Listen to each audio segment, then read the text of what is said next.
ഈശാനകോൺ നോക്കി പല്ല് തേക്കണം എന്ന് പറയുന്നത് എന്തുകൊണ്ടാണ്?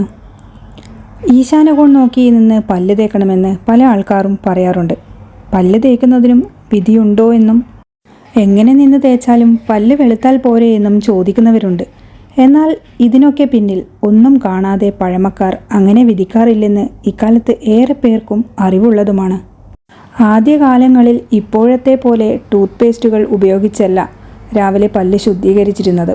മാവില, ഉമിക്കരി, ആയുർവേദ പൽപ്പൊടികൾ തുടങ്ങിയവയൊക്കെ കൊണ്ടാണ് പല്ല് തേച്ചിരുന്നത്.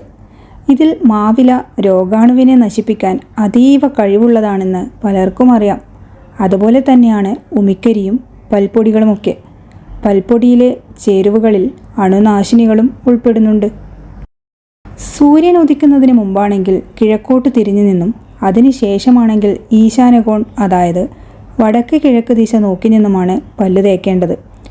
മാത്രമല്ല, എന്തിലും ഈശ്വരനെ ദർശിക്കുകയും എന്തിനും ഈശ്വര ധ്യാനം നടത്തുകയും ചെയ്തിരുന്ന തലമുറ കാമദേവനെയും വനസ്പതിയെയും ഓർത്തുകൊണ്ടാണ് പല്ല് തേക്കുന്നത്. പല്ല് തേക്കുന്നതിൽ പോലും വിധിയെ അംഗീകരിച്ചിരുന്ന ഒരു തലമുറ പകർന്നു നൽകിയ ദന്തധാവന വിധി പിന്തുടർന്നാണ് ചില പ്രദേശങ്ങളിലെ ജനത ഇന്നും ജീവിക്കുന്നതും